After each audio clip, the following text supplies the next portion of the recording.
दावरी girls hostel की, जहां आज रवीना नाम की एक नई लड़की आ रही थी। मम्मी मम्मी प्लीज मुझे अपने साथ रहने दो। मैं मन लगाकर पढ़ाई करूंगी। प्लीज पापा प्लीज। चुप कर, सब देख रहे हैं। इज्जत मिट्टी में मिलाने का ठेका ले रखा है इसने। तू स्कूल में नहीं है, अब कॉलेज में आ गई है, ग्रेजुएशन करनी है तुझे, मुंह बंद कर ले। लेकिन रवीना चुपने को तैयार ही नहीं थी। उसके माँ बाप गरिमा और संजय उसे घसीटते हुए रूम नंबर 13 की तरफ ले जा रहे थे, क्योंकि उन्हें वही रूम अलॉट हुआ था और बाकी पूरा हॉस्टल उन्हें घूर घूर कर देख रहा था। ये लड़की मुझे मेंटली अनस्टेबल लग रही है। सीरियसली। लेकिन तुमने एक चीज नोटिस करी क्या? इसे रूम 13 की तरफ ले जा रहे हैं। वो रूम तो कोई भी नहीं लेता, फिर इन लोगों ने कैसे ले लिया? क्योंकि ये लोग लेट हैं और बाकी सारे रूम प्री ऑक्यूपाइड हैं। उधर रवीना के माँ बाप ने उसे रूम के अंदर धकेल दिया और उसे समझाकर चले गए। अब तुझे यहीं रहना है, कोई बहाना नहीं चलेगा।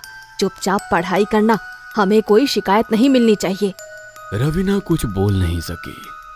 रवीना के माँ बाप हॉस्टल के गेट से बाहर निकल ही रहे थे कि एक लड़की दौड़ती हुई उनके पास आई। रुकिए रुकिए आप लोग, आप अपनी बेटी को रूम नंबर 13 में मत रखिए। उस रूम में कुछ गड़बड़ है।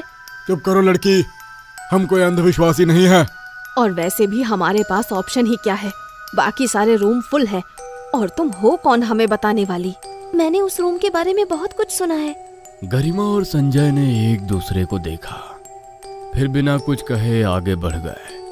उधर रूम नंबर 13 में रवीना बिस्तर पर बैठी अपने हाथों से चेहरा ढके सिसक रही थी। मुझे यहाँ नहीं रहना। क्यों मेरी सुनता कोई नहीं रहना मुझे यहाँ। तभी अचानक दरवाजे पर कोई जोर से नॉक करता है। कौन है?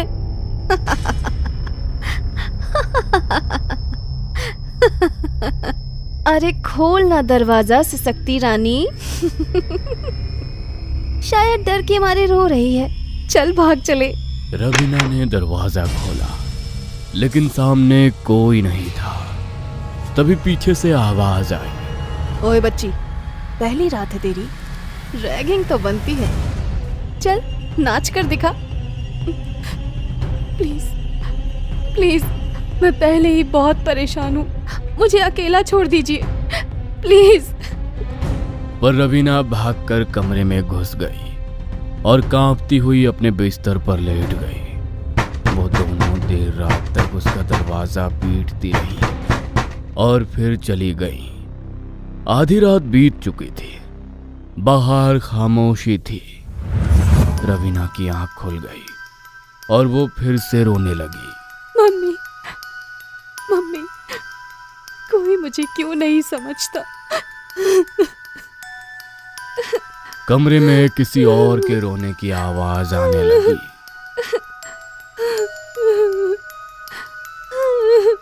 कौन है?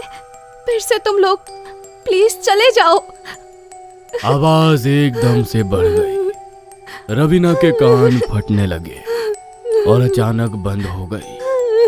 रवीना थर थर कांपती हुई लेटी रही और किसी तरह सो गई।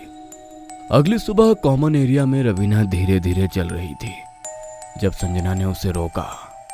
अरे रवीना, तुम यहीं हो? मैं भी तुम्हारी क्लास में हूँ। ओह अच्छा, वो तुम्हारा कमरा रूम नंबर 13 वो ठीक नहीं है। क्या बकवास है। प्लीज मेरी बात मानो यार, मैं ऑलरेडी परेशान हूँ। रवीना ने उस समय तो बात टाल दी, लेकिन उसी रात जब रवीना सो रही थी, ये कमरा मेरा है, चले जाओ यहाँ से। कौन है? कौन है? कमरे में कोई नहीं था। तभी एक परछाई बेड के नीचे से निकली और दीवार पर चलने लगी। वो तेजी से कमरे के एक कोने से दूसरे कोने में घूम रही थी। रवीना डर कर दरवाजे की ओर भागी, लेकिन दरवाजा लॉक हो चुका था। खोलो खोलो दरवाजा, कोई है, कोई है। रवीना चिल्लाते चिल्लाते बेहोश हो गई और फिर सुबह जमीन पर पड़ी हुई रवीना की आंखें खुली। वो उठते ही भागी और बाहर आकर अपने पिता को कॉल करी। पापा पापा पापा प्लीज मुझे यहाँ से ले जाइए। यहाँ इस कमरे में कुछ है, लोग सही कह रहे हैं। पापा पापा प्लीज मुझे यहाँ से ले जाइए। पापा आप सुन रहे हैं ना? बस कर अब। वहाँ पढ़ने भेजा है या तुझे नौटंकी करने? पहले ही बोला था ना, बहाने नहीं चलेंगे। मैं तेरा इंतजार कर रही थी, तू कहाँ थी? कुछ नहीं, बस ये कमरा छोड़ दो रवीना, वरना मौत से बदतर सजा मिलेगी। क्या? अचानक एक अजीब तरह से संजना ने अपना सिर झुका लिया। उसके सारे बाल उसके चेहरे पर आ गए। संजना, तो ठीक है ना? तभी रवीना का फोन बजा। स्क्रीन पर लिखा था संजना कॉलिंग। रवीना ने चौंक कर फोन उठाया तो उधर से संजना बोली, आजा रवीना, मैस चलते हैं। रवीना के पसीने छूट गए। उसने धीरे धीरे सामने बैठी संजना के कंधे पर हाथ रखा। वो सिर उठाती है। सामने जो बैठी थी वो संजना नहीं थी। प्लीज प्लीज मुझे जाने दो, प्लीज प्लीज मुझे जाने दो। मुझे इंसाफ चाहिए। कैसा इंसाफ? मुझे जला दिया गया था, अब मुझे बदला लेना है। किससे? उनसे जो अब सीनियर से टीचर बन चुके हैं। मैं नहीं कर सकती, मैं नहीं कर सकती है। तो फिर तैयार हो जा उस सजा के लिए जो मौत से भी ज्यादा खौफनाक होगी। चुड़ैल की आंखें खून जैसी लाल हो गई। बचाओ बचाओ, कोई है क्या बाहर? प्लीज मुझे बचा लो। कमरे का दरवाजा अचानक खुद ही धड़ाम से बंद हो गया। कमरे में एक अजीब सी गंध भर गई, जैसे किसी जले हुए शरीर की। मैं ये कैसे कर सकती हूँ? मैं तो बस एक लड़की हूँ, प्लीज मुझे जाने दो। ओए पागल लड़की, दरवाजा खोल। क्या कर रही है अंदर? हॉस्टल को सिर पर उठा रखा है। फिर अचानक दरवाजा खुल गया और कमरे का सारा तूफान जैसे एक झटके में शांत हो गया, जैसे कुछ हुआ ही नहीं हो। इतना चिल्ला क्यों रही थी? हम सबको डरा दिया तूने। फिर से ड्रामा किया तो जान से मार देंगे, समझी? उनके बाहर निकलते ही रवीना भी दौड़ती हुई बाहर निकली और सीधे संजना के पास पहुंची। संजना, वो फिर से आई थी। तू सही कह रही थी। तू घर चली जा। मेरे मम्मी पापा मेरी बात नहीं सुनते, उन्हें लगता है मैं बहाने बना रही हूँ। संजना ने तुरंत रवीना की माँ को कॉल किया और पूरी बात बताई। देखो बेटी, हमें पता है रवीना पढ़ाई से भाग रही है। हमें इस बकवास में कोई दिलचस्पी नहीं है। आपकी बेटी खतरे में है, सुन रही है ना आप? फोन कट गया। रवीना की आंखों से फिर आंसू बहने लगे। तू मेरे रूम में रह ले कुछ दिन, मैं अपना मोबाइल ले आऊं बस, फिर चलते हैं।